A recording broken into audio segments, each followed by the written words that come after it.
team. So fans being treated to a fun NBA exhibition contest.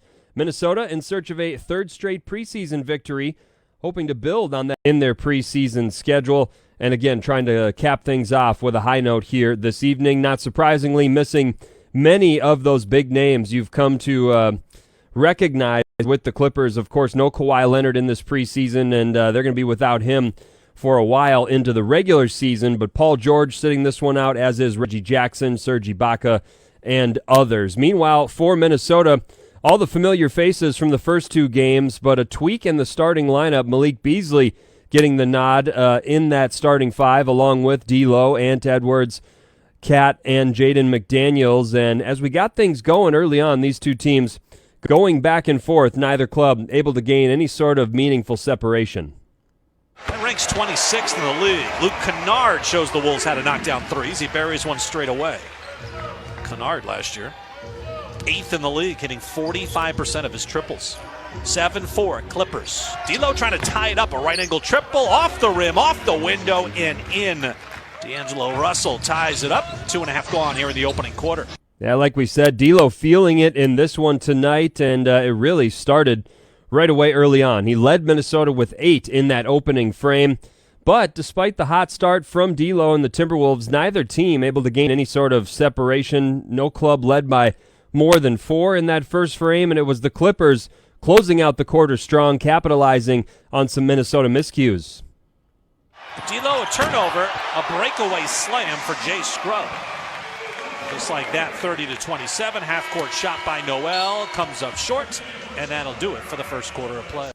10 first-half turnovers for the Timberwolves, and you heard one right there from D'Angelo Russell. Clippers converting it into 2 points to give themselves a 3-point lead at the end of one, 30-27. But quickly, as things got going in the second quarter, that's where Minnesota found a little bit more sustained rhythm, and surprise, surprise, just like was the case on Friday in Denver, that second unit really helping key the surge. Vanderbilt fakes the dribble handoff, keeps it himself, drives to the bucket, and rocks the rim with 2 hands. That was beautifully done, perfectly read by Vando.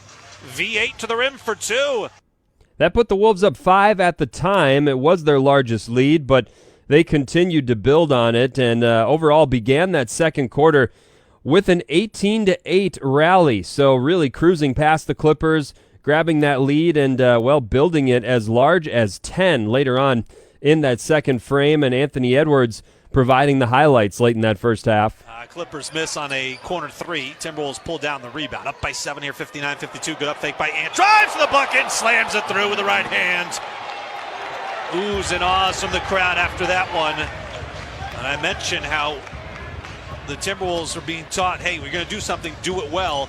That up fake by Edwards, defense sold. They bought it. That gave Ant the ability to drive and do what he does best. And that is absolutely what the fans want to see in a matchup like this. Anthony Edwards getting loose inside and showcasing the athleticism. He played 18 minutes of that first half. He was 5 of 9 from the field. Again, had 12 points and, showcasing the skill set that we came to see quite frequently throughout his rookie season last year with that poster dunk. So that right there is a highlight late in the first half, and one of the reasons why Minnesota able to build a double-digit lead here at the break. 67-57. Again, Cat leading the way with the 15 points and 8 rebounds. D'Lo filling up the stat sheet, 12 points, 8 dimes, and 6 boards. Wolves as a